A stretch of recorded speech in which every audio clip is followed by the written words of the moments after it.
Welcome to the CLC. Is everybody ready to go? Let's proclaim the greatest radio show. Welcome, fans, to another episode of The Spread. I am your host, Jim Sella, coming at you. It's been a while. The Steelers lost to the Jaguars. I gotta admit, I was a little salty.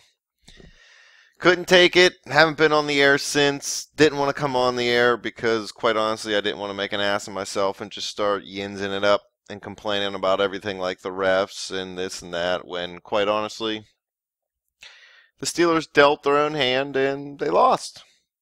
I mean, what else can you really say? The offense put up 42 points. Defense gave up 45 points. The offense screwed up, turned the ball over twice. The defense screwed up a bunch of times, gave up big plays. Couldn't stop the run. The onside kick didn't work out. People criticized Tomlin. Haley ends up leaving the team now, and Randy Fitchner gets promoted to offensive coordinator. A lot of people talking about Lev Bell and what's going to happen to him. I mean, it's chaos already. I mean, this offseason's full of chaos. The good news so far, Big Ben says he wants to play another 3 years. I think a lot of that retirement talk last year had a lot to do with Todd Haley and really was trying to force the Steelers' hand to either A, get rid of Haley, or B, not to extend his contract. They didn't extend his contract. Now he's gone. He signed in Cleveland. Fans, are you worried? Are you worried that Todd Haley will be the one to turn around the Cleveland Browns offense? Do you think with 2 of the top 5 picks, I think it's something like that the Browns have, can new GM John Dorsey come in, pick the right guys? Can Hugh Jackson coach him up? And can Todd Haley get him scoring points? First year, I'd have to say no. Even Big Ben struggled in the first year or two. But long term, hey, maybe Cleveland does figure it out. But again, they are Cleveland, so probably not. But I want to know, what do you think, fans? Do you think they're going to do it? Because I don't. Back to the Steelers. Pittsburgh's offseason is mostly going to revolve around Le'Veon Bell coming back, maybe, possibly, probably not, maybe. You never know. He says he's close to a contract. Then you hear he's not close to a contract. So, which is it? What do you guys think? Yes or no? Do you think he really is close to a contract? I don't think I believe that. The Steelers gave him an artificial deadline of February 20th. They did the same thing to Antonio Brown. Brown ended up signing, coming in, having a pretty good season, really good season actually, but then getting hurt late in the year. Will the same thing happen to Le'Veon?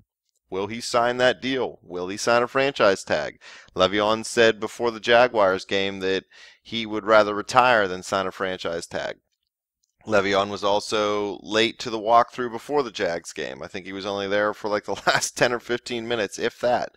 Some reports say he had permission. Some reports say he didn't have permission. What do you guys think? I don't think he had permission. I don't know if it really matters. He still came out and played well, but at the same time, you got to show up when you're supposed to. It's work. You got to pretend like you want to be there if you want to be taken seriously. Le'Veon wants this big deal, so if he did not have permission to skip that walkthrough, that was not very smart on his part. Also hear that he showed up late before the game. The players are supposed to be there 2 hours before game time, and he was late there too. So if, big if, all these things are true, Lev Bell needs to straighten up if he wants to get that contract. At the same time, a player only has so much leverage. He only has so many miles on his legs, and the Steelers are running Le'Veon into the ground. I know he still played well down the stretch. I know he's had over 400 touches the last 2 years. In both years, not just 400 in 2 total years, 400 both years. So that's over 800 touches in the last 2 seasons alone. That's a lot of miles on a guy's legs, no matter how young they are. So will the Steelers give Bell that long-term deal? Will they franchise him? Some people want him to use the non-exclusive franchise tag, where he would be allowed to negotiate with either team. Team could offer him a contract. Steelers then have a chance to either match the contract and keep Le'Veon, or let him go for 2 first-round picks. I wouldn't mind that, honestly. I don't want it. I want Le'Veon here. I want Le'Veon to be part of this offense. I think this offense is great. I think they're going to continue to be great. I think you'll see some small changes in situational football that'll make this offense even better than it was. Not hating on Haley. I know they put up points under Haley. But for all the Haley lovers, they did put up less points with Haley in the playoffs per game than they did with Bruce Arians or Ken Wisenhunt. So when the points mattered, Haley's offense wasn't always there. Now I understand they scored the 42 in the Jacksonville game, so I'm not blaming them for that. I'm just saying overall, Haley's offense only scored around 22 points per game in the playoffs. So not that great. I think we'll see some small changes. Obviously, maybe some quarterback sneaks, or maybe run the ball on 4th and 1 straight up the middle instead of a pitch to the right. So I'm not really worried about that, but I do want Lev Bell back. But at the same time, if a team signs him away and gives us 2 first-round picks, that's pretty good. Now, if, say, the Patriots do that, then it's really not that good, because you're making the Patriots a lot better, and then you're getting on, one of the last 2 picks in the draft because they consistently make the championship game or the Super Bowl. So no, I wouldn't want them, to be able to sign Le'Veon. But if one of the lesser teams with some more cap room, I say San Francisco lightly because of what Jimmy Garoppolo was able to do towards the end of the year. But a team like San Francisco, maybe a team like Cleveland, one of those young teams with a lot of cap room coming out there trying to wow their fan base, get butts in the seats, and to help their football team, I think Le'Veon Bell would certainly do that. Although I don't think that anybody really would want to give up 2 first-round picks for a running back who's touched the ball as many times as Le'Veon has in the last 2 years. So I think even if they use that non-exclusive tag, it's not really going to matter. I think either way, he's either going to play under the franchise tag or he's going to get a long-term deal. Look, I know this guy said that he's going to sit out or retire if they try to franchise him. Listen, if somebody offers you $14 million, are you going to say no? The answer is no. The Steelers would be offering him $14.4 million. He's not going to make that money anywhere else. I know he's made some money, somewhere around 16 to 18 mil so far in his contracts, but nobody's going to pass that up. He's not going to retire. He'll sit out training camp. He'll sit out the preseason just like he did last year, and then he might get a slow start to the season again. It'll be drama through the offseason. All the Yinzers will be yakking. One side will love him. One side will hate him. Everybody will bitch and complain when he gets off to a slow start and say he's washed up and they should have traded him. But then as soon as he starts playing well and goes off like this year, everybody will talk about how he's the best back in football again. So it'll just be last year all over again as far as that kind of drama. And I don't want to say that drama caused anything. The Steelers still went 13-3. They still had a good season, but it's not good to just have around. Just to keep it away. At least internalize it. It gets a little too public around here. I know the players don't really care, but quite honestly, I just get tired of hearing about it. I get tired of having to talk about it. I get tired of fans asking me about it. It's stupid. Don't be a Yinzer. Be a smart football fan and watch the game and learn the game for what it really is. Le'Veon Bell on this team would make it great. $14 million more in cap room would also go a long way towards making it great. Maybe you can try to sign a middle linebacker, although Navarro Bowman's the best one available. He's a little bit older. He's had some wear and tear on his legs as well, so I don't know if that's somebody you think can be a long-term answer. You don't really know what's going to happen with Ryan Shazier. Not really sold on Vince Williams. I think he's a pretty good, or at least okay, number 2. I know he had 8 sacks this year, which was pretty good. But when he had to step up and be the number 1 guy, I think he struggled a little bit and he was exposed. So with Ryan Shazier's health up in the air, he might not be able to come back. You need to try to do something. Obviously, the Steelers know way more about his health than anybody else because they're not releasing any of the information. But not a very deep draft class as far as inside linebacker goes. So if you think you need to replace Ryan Shazier for the season, you're going to have to do it via free agency, and you can't let it slide. You can't try to do it by committee for an entire season. There was an obvious drop-off when Ryan came out. A lot of people pointed to the secondary and how it fell apart. It struggled, for sure. But I think a lot of it is teams were able to average over 4 yards a carry on the ground against Pittsburgh. Shazier blew plays up in the backfield. The casual fan would say Ryan shoots the gap too fast, misses the play, and lets the running back get away. That's not what happens. Shazier is so fast, he hits the gap and forces the running back to have to change direction, and then the running back isn't running where he wants to. He has to try to make something out of nothing, and then he usually ends up getting tackled for either no gain or way less than 4.4 yards per carry. That is a big, big reason that the run defense struggled. Sean Spence did what he could, he got cut from a bunch of teams, released, whatever you want to say. He's just not that good. He did what he could, but that was it. Vince Williams, he was exposed, so you got to do something there. You're not going to find another Ryan Shazier out of nowhere. Believe me, this guy was winning races against the wide receivers. He's one of the fastest linebackers I've ever seen play, ever, period, in my 35 years. But you got to fill that hole if he's not going to be able to come back and play. You can't run with what you have.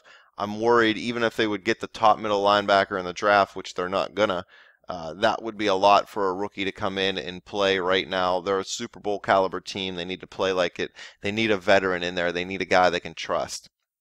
So $14 million, if you don't give it to Le'Veon, could go a long way into helping that. But again, you got to make the right moves. No, you don't spend all $14 million on the linebacker, but maybe you sign one free agent linebacker. Maybe you try to go after a free agent safety. No, I don't have any off the top of my head that I thinking about. I haven't even bothered to look. The season's still going on. I'm just talking in general. Maybe Mike Mitchell doesn't come back. Maybe you need to replace him. Are you going to want to replace him with a rookie, being as Sean Davis would only be in his third year? Sean Davis didn't exactly take that big leap in his second season like people thought he would. So what are you going to do back there? A lot of question marks, a lot of things that money could do. But either way, you sign Le'Veon, your offense, it's still great. You don't sign Le'Veon, you might be able to get 2 players on defense and draft a running back. I've heard some people say it's a deep running back class this year. You could draft a running back, pair him with James Conner. Will they be Le'Veon Bell? No. Will they get 1,900 and something yards from scrimmage? No. But this offense could tick without him. It's built more around Ben Roethlisberger in the passing game. I know Le'Veon's huge in that passing game. I believe he caught somewhere around 85 passes this year. So not taking that away from him. But I think Antonio Brown obviously will be healthy. Juju, big year, should take a big step in his second year. Martavis Bryant started to come on a little bit towards the end of the year. Maybe he can find his confidence, have an offseason with the team, and get back into it, because he was a great talent when he was playing well. And, this offense is good. So they could afford to lose Le'Veon and still be good. So that doesn't worry me too much. I'm more worried about the defense, what they're going to do with Ryan Shazier, what they're going to do with Mike Mitchell. I don't know if I want to say I'm concerned with Artie Burns, but I think the culture of that locker room on defense, I feel like defense is a little worse than the offense. The offense likes to have fun, but they still come out and get their job done. I think Artie might have taken a little bit of a step back from his rookie season. I think he came into the year a little too confident, maybe didn't work quite as hard as he could have. I still think he's a top talent. I still think this kid's going to come out and be really good. I think a whole offseason with Joe Hayden, watching how somebody of his caliber, carries themselves in practice and prepares and studies, I think Artie could learn a lot from Joe Hayden. So I think he could get better in his third year. Will he? We don't know until it happens. But he definitely could and should get better. And I think Sean Davis could have played a little better this year. I'm not totally knocking him. I believe he led the team in tackles, but I expected more big plays from Davis. I thought he'd be able to get some more interceptions, or even just, force some 3-and-outs on some big third downs that they really needed. But you didn't really see much from him. He was steady. You didn't see him get blown away down the field deep or anything like that, so you didn't hear him getting harped on. That's a good thing. But at the same time, he didn't have those ball-hawking plays that we thought he could, and that's a bad thing. So can Davis take that step up? I think if the Steelers can keep the pass rush going, they were number 1 in sacks this year, set a Steeler record, 56 sacks. Maybe they were number 2 in the league. I can't remember. They were 1 or 2. Keep this pass rush going. Coach up these kids in the defensive backfield. And I'm replacing Mike Mitchell. Again, no, I don't know who I want to replace him with yet. That's more down the road. You'll hear that later. But I just don't. There's going to be some restructuring if they want to fit Le'Veon under the cap if they do franchise him. Over the cap has him at under $2 million. Spot Track or whatever that website is has him at 2 over the cap. So there's going to be a lot of restructuring. Might see Big Ben add a year or two to his deal just to straighten things out. You might see Pouncey restructure. You might even see AB restructure. And why I say that with air quotes, because really they'll just give him some bonus money and make his cap hit go down. But there's going to be a lot of that going around to be able to fit anything in, because the Steelers are right up against it and they need to get creative to be able to do something. They're in win now mode. You do not get passive right now at the end of Roethlisberger's career. He played very well this year, started a little slow but got it going. New offensive coordinator, somebody that Ben likes. He's been in the system, so although yes he's new, it's not a new offense, so I don't think there'll be any steps back. They get this defense figured out and they get this culture changed a little bit. I think they'll be all right. Mike Tomlin, a lot of people wanted him fired. I'm not one of them. He's won the second most games since he's come into the league as a head coach. Does he have some questionable calls? Oh, hell yeah. I mean, the time management at the end of that Jacksonville game was terrible. But at the same time, if you're going to fire him, you have to replace him with somebody of equal or better value, and there's not anybody out there like that right now. So I'm glad they didn't fire Tomlin. I'm glad they didn't fire Keith Butler as well, because although that game against Jacksonville was a little bit of a letdown, or a huge letdown really, I think the defense was going in the right direction before Ryan Shazier got hurt. I like what Butler was doing. 56 sacks on the season. I mean, that's saying something. That's a Steeler record. So they were going the right way. They were playing well. They had some bad luck injuries to some key players. They need to shore up that depth, and that'll help them out a lot. D-line, they're good, I think. Maybe add a nose tackle somewhere if they can get lucky. But I like Alulu and Tuitt and Hargrave and Hayward. So those guys are good. I like Watt and Dupree on the outside as well, although people said Dupree had a bit of a down year, not a lot of sacks, but this guy covers very well. I think he plays well against the run. I would like to see him get more sacks, sure, but if the team's getting 56 sacks, I don't care who's getting them, as long as the team's getting them. I'm not worried if him and Watt aren't putting up Kevin Green and Greg Lloyd type numbers on the outside. Hayward had 12 sacks this year. That's got to be a record for a Steeler D lineman. I mean, come on. As long as the pressure's there, I don't mind where it comes from, so I'm not too down on Dupree. Would like to see him step it up a little bit, though. Maybe get a little nastier, I think, in his game. I think that would help out. But overall, the Steelers are still in good shape. The world's not falling.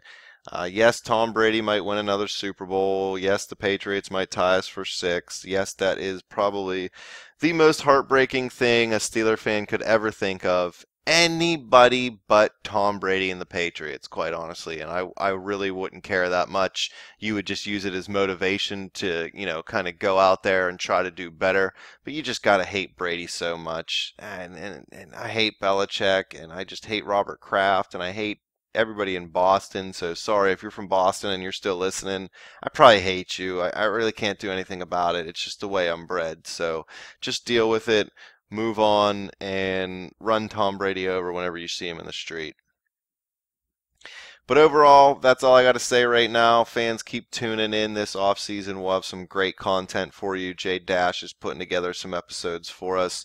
We'll do some top 10 lists. We'll do some offseason moves, some draft episodes here. We'll look into some free agency. Just waiting for the Super Bowl to end, though. We're not going to get into all that until after we see whether or not Tom Brady wins this extra Super Bowl. If you're smart, you're going to bet your life savings on the Patriots, depending on the line. I would say if it's 3 or less for the Patriots, put your house on it. Your kid's college fund, because the way it's looking right now, Tom Brady's not losing. The NFL wants this story, and I hate saying that because that makes me sound like I think the NFL's fixed, and I don't believe that. But man, there's just been so much evidence to the contrary this year, it's hard not to at least think about it. So we'll see. We'll see how the Super Bowl goes. I just don't believe Nick Foles can beat Tom Brady. So sorry, Philly fans. I'm rooting for you. I just don't think it's going to happen. Fans, any questions or comments you have, hit us up on Twitter at bet_the_spread. Hit me up on Twitter at betjimthewin. Check out that Facebook page at facebook.com/betthespread. Come back to YouTube, click subscribe. Apologize for the delay in posting. Just couldn't do it. I probably would have just screamed the whole time and nobody would have listened. So have fun, eat wings, enjoy the Super Bowl. Let's all hope for a Tom Brady loss. I'm pretty sure the only people in the whole entire world that want the Patriots to win are Patriot fans and the morons in Boston. So, block all you people. Later.